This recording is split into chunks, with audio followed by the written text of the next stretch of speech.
চাপৰৰ পুথিমাৰীত অনুষ্ঠিত হ'বলৈ গৈ আছে চম্পাৱতী নৈ পাৰৰ চম্পাৱতী ফেষ্টিভেল। পুথিমাৰী যুৱ মঞ্চৰ উদ্যোগত অনুষ্ঠিত হ'ব এইবাৰ চম্পাৱতী ফেষ্টিভেল। অহা 21 ডিচেম্বৰ তাৰিখৰ পৰা 31 ডিচেম্বৰ তাৰিখলৈকে চলিব এই ফেষ্টিভেল। ধুবুৰী জিলাত প্ৰথমবাৰৰ বাবে অনুষ্ঠিত হ'ব চম্পাৱতী ফেষ্টিভেল।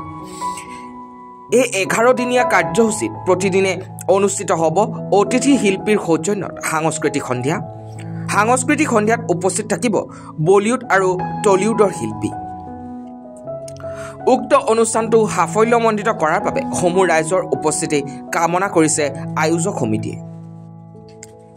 আমাৰ ধুবুৰী ডিষ্ট্ৰিক্টত প্ৰথমবাৰ পুথিমাৰী আঞ্চলিক যুৱ মঞ্চৰ উদ্যোগত আমি পুথিমাৰী চম্পাৱতী নৈৰ পাৰ ফেষ্টিভেল আৰম্ভ কৰিছোঁ। অহা 21 ডিচেম্বৰ পৰা 31 ডিচেম্বৰ ৰাতিলৈ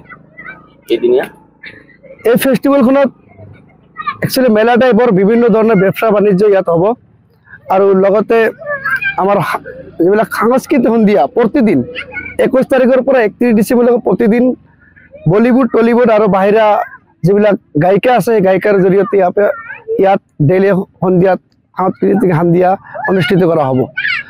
লগতে আমি বিভিন্ন ধৰণৰ দোকানপাট বাহিৰৰ পৰা আমাৰ লগত যোগাযোগ হৈ আছে আৰু আহাৰ কথা কৈ আছে আৰু বিভিন্ন ধৰণৰ জেগাত আমি যোগাযোগ কৰি আছে কিবা ইউনিক মানে ভাল ভাল বস্তু যাতে আমি চৰচাপৰি অঞ্চলত মানে মানুহক মনোৰঞ্জন দি যাতে আমি কামিয়াবি হ'ব পাৰোঁ ইয়াৰ কাৰণে আমি মানে যিবিলাক মানুহ উৎসাহিত হৈ আছে আমি আহিবলৈ আহ্বান জনাইছোঁ। আৰু লগতে এইখিনি কথা ক'ব বিচাৰোঁ যিবিলাক মানুহে বিজনেছমেন যিবিলাক আপোনালোকে দোকানপাট কৰি থাকে মেলা চেলাত লৈ আমি ইয়াত আহিবলৈ আমি আহ্বান জনাই আছোঁ যে পুথিমাৰী চম্পাৱতী নৈৰ পাৰ ফেষ্টিভেলত আপোনালোকে আহক। ইয়াত 11 দিনীয়া প্ৰগ্ৰাম। এই প্ৰগ্ৰামত বিভিন্ন জেগাৰ পৰা দোকানদাৰ বিভিন্ন জেগাৰ পৰা ছিংগাৰ জৰিয়তে এইখন সাংস্কৃতিক সন্ধিয়া আৰম্ভ কৰা হ'ব। আৰু যদি কোনোবা কোম্পানীয়ে যদি স্পন্সাৰ দিব বিচাৰে তেন্তে আমাৰ স্ক্ৰীণত দিয়া নাম্বাৰৰ লগত যোগাযোগ কৰি আমাৰ লগত যোগাযোগ কৰিব পাৰে। কাম মোটামুটি আপোনালোকৰ ওচৰত চলি আছে। অহা 15 তাৰিখৰ পৰা ডে নাইট কাম চলিব। এবাৰ বৰ্তমান যিবিলাক দোকানপাট আৰু আমাৰ যিটো বাউণ্ডেৰীটোৰ কাম এইটো অলৰেডি কমপ্লিট হৈ গ'লে পুথিমাৰী চম্পাৱতী নৈৰ পাৰৰ যিটো ফেষ্টিভেল 10 দিনীয়া এইটো ফেষ্টিভেল ডাঙৰ ফেষ্টিভেল ইয়াৰ আগত কোনোদিন হোৱা নাছিল।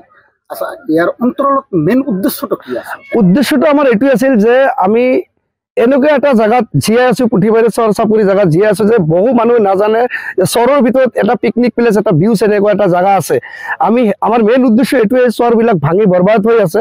হাজাৰ হাজাৰ লাখ লাখ মানুহ ইয়াৰ পৰা গৰাখহনীয়াত মানে পাহাৰত যাই আছে।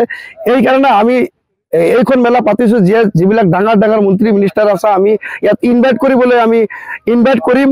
ইনভাইট কৰি জেগাটো দেখুৱাবলৈ চেষ্টা কৰিম যে ইয়াত হাজাৰ হাজাৰ লাখ লাখ পাব্লিক এইখন অঞ্চলত জীয়াই আছে।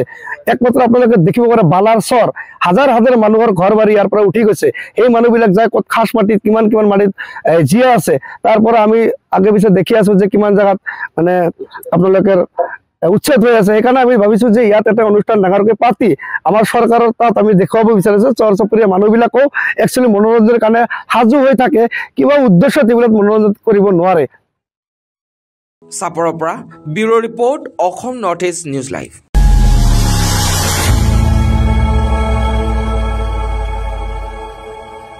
খবৰৰ আঁৰৰ খবৰ ব্ৰেকিঙৰ হুলস্থুলৰ মাজত ৰৈ যোৱা সমাজৰ নেতিবাচক বহু খবৰ। ৰাজনীতিৰ পৰা সমাজ নীতিলৈ খেল জগতৰ পৰা কৃষি খণ্ডলৈ ছবি জগতৰ পৰা সাহিত্য চৰ্চালৈ বৰাক ব্ৰহ্মপুত্ৰৰ লগতে উত্তৰ পূবৰ সাতভনীক সামৰি অসমৰ সংবাদ জগতত নতুন সংযোজন Assam north east news live 24/7।